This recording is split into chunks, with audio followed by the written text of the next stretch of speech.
A web of deceit and tragedy surrounds the Murdaugh family of South Carolina, where a mother and her son were brutally killed. Millions of dollars in funds were stolen, and two fatal incidents remain shrouded in mystery. The story only grew more complicated with time, culminating in a highly anticipated trial that captured the nation's attention. The Murdaugh family, who held a dominant position in the legal community for a century, are now at the center of this tale of shocking twists and arrests. 54-year-old Alex Murdaugh, a prominent lawyer, faces trial on 2 counts of murder, accused of killing his wife and son in an attempt to cover up his financial crimes. The stakes are high, and the outcome of this trial could change the course of the family's legacy forever. This story is filled with shocking twists and turns that will leave you on the edge of your seat, wondering what will happen next. So, let's dig deep into the case and see what this is all about. Maggie and Paul Murdaugh were found dead on June 7, 2021. It was a late-night 911 call that brought agents from the South Carolina Law Enforcement Division to the Murdaugh family's 1,770-acre hunting lodge in Islandton on June 7, 2021. There, they discovered the mother and son, Margaret, Maggie Murdaugh, 52, and Paul Murdaugh, 22, dead under suspicious circumstances. The Murdaughs were a powerful family with a long history of practicing law in South Carolina since 1910. For more than 86 years, 3 generations of the family had also served as solicitors of the 14th Judicial Circuit, making them a formidable force in the community.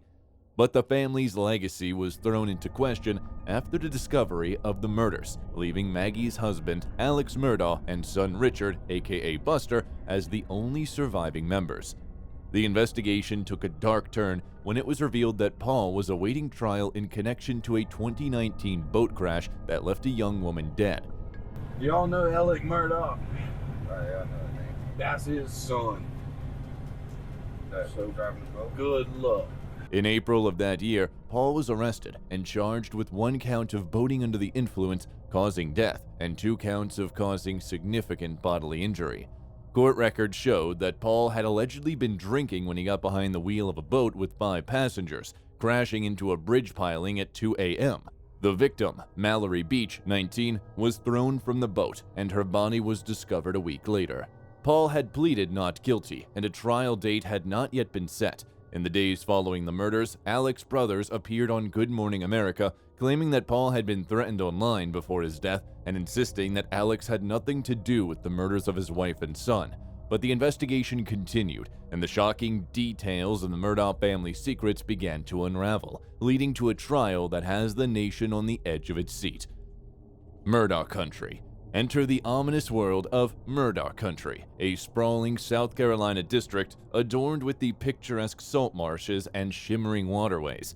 But behind the serene facade lurks a dark dynasty, the Murdaugh family, that has ruled this domain with an iron grip for nearly a century. They have held the position of district attorney's office for more than 80 years, overseeing every state crime committed within the district's borders. Patriarch Randolph Murdaugh Sr. founded a civil litigation law firm in Hampton, South Carolina in 1910, which would become a regional powerhouse. His successors, including Randolph Murdaugh Jr., continued the family's legacy, dominating the region with their legal prowess. However, the family's long-standing power has been marred by accusations of conspiracies with bootleggers, jury tampering, and more. In a district with no adult supervision, the Murdaugh Dynasty continues to reign. But the question remains, for how long? The Murdaugh family dynasty ruled over a coastal paradise in South Carolina for nearly a century, with their power and influence spreading far and wide. The patriarch, Randolph Murdaugh Sr., was not only the 14th Circuit solicitor, but also founded a local newspaper. His reign would have continued, but a fatal car accident cut it short in 1940, leaving his son, Randolph Murdaugh Jr., to take over the family business. But their grip on power was not without controversy. Randolph Jr. was indicted in 1956 for a liquor conspiracy case, with a bootlegger testifying that Murdaugh had advised him to move his still to avoid police. Although he was later acquitted, his reputation was tarnished. During the trial, Randolph Jr. was also accused of conspiring with bootleggers and was admonished by the federal trial judge for jury tampering. Despite the accusations, the Murdaugh Dynasty continued to reign supreme, with their private law firm acting as a money-making machine while they held ownership of the prosecutor's office for decades. Some have described their 7-decade rule as sovereigns lording over their fiefdom with no adult supervision. The Murdaughs' hold on power was unbroken, but rumors and speculations about their true intentions and actions continued to swirl. When the family fell, it was, as with everything Murdaugh, huge. On June 8, 2021, news became public of the murders of Margaret and her son Paul Murdaugh at the Hunting estate. First, the focus was not only on the two victims, but also the living. Two of the prominent family's surviving members, Alex Murdaugh, the husband and father of the victims, and his only remaining son, Buster Murdaugh, 25. How Alex and Buster bared to go on after the horrific murders. With emotions running high, John Marvin Murdaugh and Randolph Randy Murdaugh IV finally spoke out on Good Morning America, breaking their long-held silence. In a heart-wrenching display, both brothers were in tears as they revealed shocking details. They disclosed that their nephew Paul, who was allegedly piloting the boat when Mallory Beach tragically lost her life in 2019, had received terrifying threats online just days before the gruesome double homicide. The Murdaughs telling us Paul had been receiving threats from strangers, people they say they didn't know. Were they, violent threats? I didn't think it was a credible threat. If it was, I would have tried to do something or notified someone. But I guess, maybe I made a mistake. The story of Alex Murdaugh's tragic loss of his wife and son sent shockwaves throughout the community, but little did anyone know that it was just the beginning of a twisted and dark tale of murder, fraud, and cover-ups. Instead of being a victim, Murdaugh was alleged to be the mastermind behind it all, involved in a sordid web of drug addiction, conspiracy, and insurance fraud. In the end, he was accused of not only killing his own family, but also hiring a distant cousin, a client, and an alleged drug dealer to take his own life so that his son Buster could collect the hefty sum from his $10 million insurance policy. As the pieces of the puzzle came together, it was clear that this was one of the most bizarre and unbelievable cases in recent history. The allegations against Alex Murdaugh are nothing short of shocking. Once viewed as a victim, he is now suspected of being the mastermind behind a web of deceit, including murder, insurance fraud, drug addiction, and cover-ups. It's a dizzying array of charges that have rocked the community and left many wondering how a man once seen as a pillar of the community could fall so far. One of the people caught up in this web is Curtis Edward Fast Eddie Smith, Murdaugh's distant cousin, client, and alleged drug dealer. Smith has been thrust into the spotlight, and his attorney, Amy Zmrozek, is fighting to protect him from Murdaugh's alleged attempts to shift blame onto him. Meanwhile, more secrets are coming to light, including Murdaugh's wife, Margaret, had recently met with a divorce attorney after 27 years of marriage, and that her husband was deeply addicted to oxycodone and in financial trouble with his law firm.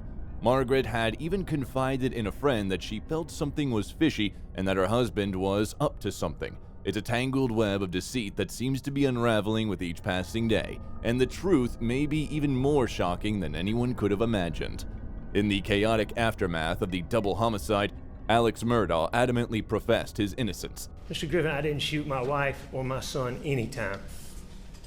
Ever. Does that sound like real life to you, that you jet down there and jet back, Mr. Murdaugh? Mr. Waters, as I just told you, I didn't get on my golf cart and jet down there. I didn't jet back. Done the way he's done. His head was the way his head was. I could see his brain laying on the sidewalk. Paul was so bad. Insisting that he was with his ailing father at the hospital when the killings took place. Desperate and devastated, he frantically dialed 911, his voice trembling with fear and grief. But as time passed, no new leads surfaced and the investigation ground to a halt. The community, hungry for answers, turned to speculation, with many locals convinced that the wealthy and troubled lawyer had orchestrated the brutal murders to escape his mounting financial woes. Was it all just a coincidence, or was there something much more sinister at play? The moment of truth. After months of silence, the truth about the Murdaugh family murders finally came to light. Alex Murdaugh, the once respected lawyer and pillar of the community, was indicted for the murders of his beloved wife and son. But even in the face of such damning allegations, Alex's lawyers maintain his innocence. They vowed to prove it in court and expose the true killer of Maggie and Paul. But let's not forget the gruesome nature of the crimes. The shooter mercilessly gunned down both victims, one with a shotgun and an assault rifle. The son was even shot in the back while filming a friend's dog, an innocent moment forever tarnished by the brutal violence that followed.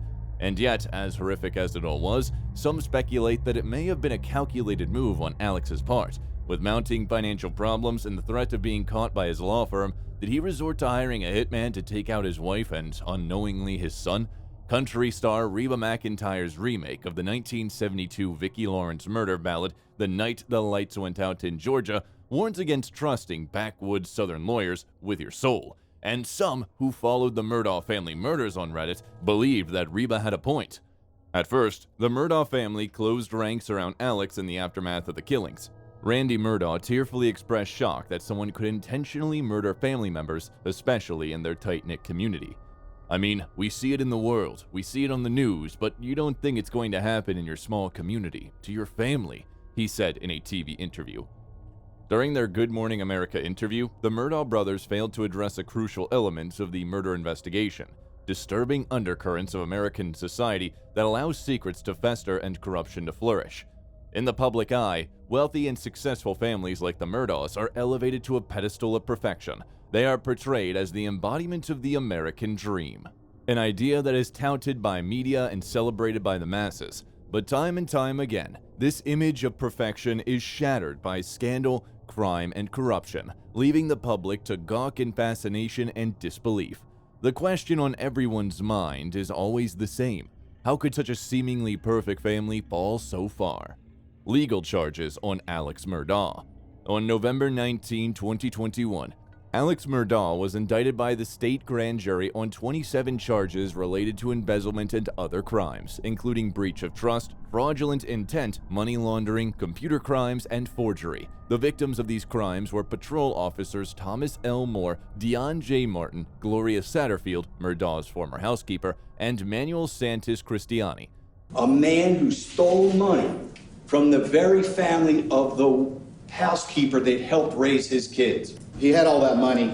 He absconded with that money. He transferred it into his personal accounts, and he used it for his own personal use. The total amount of fraud was allegedly around $4.8 million. Later on December 9, 2021, 21 additional criminal charges were filed against Murdaugh in connection with an alleged scheme to defraud victims of more than $6 million. Then, on January 21, 2022, a further 23 criminal charges were issued by the state grand jury, including 19 breaches of trust with fraudulent intent and 4 counts of computer crimes. The indictment claimed that Murdaugh had stolen over $2.6 million from clients including Natasha Thomas, Arthur Badger, Dion Martin, and the family of Hakeem Pickney. On March 16, 2022, a superseding indictment was issued against Murdaugh and Corey Howerton Fleming that included 4 new charges against Murdaugh related to an alleged scheme to defraud multiple insurance companies. In April 2022, further superseding indictments were issued against Murdaugh, this time involving 4 charges of conspiring with former banker Russell Lucius Lafitte and former attorney Corey Howerton Fleming. The state grand jury issued a new round of indictments against Murdaugh, Spencer N. Juan Roberts, and Jarrett K. Rivers on August 19, 2022. Murdaugh was indicted on 9 charges related to the theft of $295,000 from his brother and his old law firm.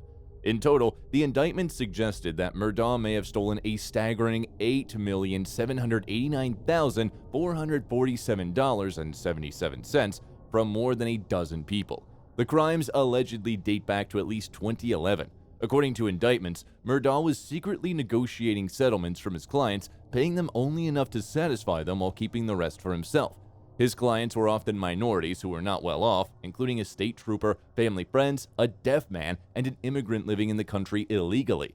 Murdaugh is also accused of using money orders given to an unnamed family member to help launder the cash. While some of the alleged amounts overlap as to Fleming and Lafitte, the state grand jury indicted Fleming on 23 charges for schemes to defraud victims of $3,725,203.85, and Lafitte on 21 charges for schemes to defraud victims of $1,832,772.30. Asset custody. In September 2021, Alex granted his son Buster extensive powers of attorney, which included the authority to sell and dispose of his assets. Subsequently, Buster exercised this power and sold off some of Alex's assets. However, on November 1st, a judge ordered the Murdaugh assets to be frozen, prompting Alex and Buster to challenge the decision as they claimed they needed funds for necessities such as food, medical insurance, and utilities. As a result, Alex's assets were placed into receivership due to suspicions that the Murdaugh family was concealing and transferring funds to evade potential creditors, including various plaintiffs. The Murdaugh family and their lawyers have been attempting to have the receivership dissolved through civil court proceedings. 2 criminal charges for narcotics distributions. According to an indictment from the state grand jury in June 2022, Alex Murdaugh was charged with 2 counts related to his alleged involvement in a money laundering scheme with accomplice Curtis Edward Smith. The indictment accuses Murdaugh and Smith of using approximately $2.4 million of stolen money to purchase and distribute illegal drugs. They allegedly used numerous illegal transactions over 8 years, beginning in 2013, to aid in the acquisition and distribution of narcotics across several counties in South Carolina. Physical custody.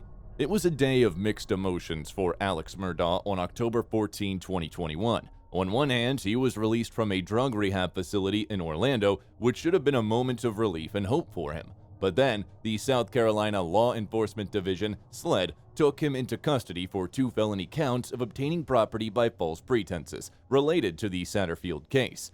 The news must have been a huge blow to his hopes of a fresh start and a new beginning.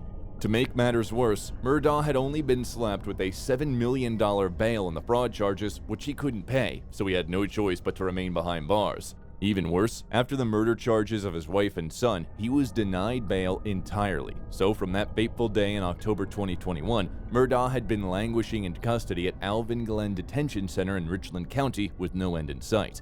Other than this, he faced disbarment, 4 criminal charges for the murders of Paul and Maggie Murdaugh, a forged consulting lawsuit, and 9 criminal charges of tax evasion. Thank you for watching this video and learning about the ongoing legal saga of Alex Murdaugh. It is important to remember that everyone is innocent until proven guilty in the court of law. However, this case highlights the serious consequences of financial and criminal wrongdoing. It is a reminder that those who engage in such activities will be held accountable for their actions.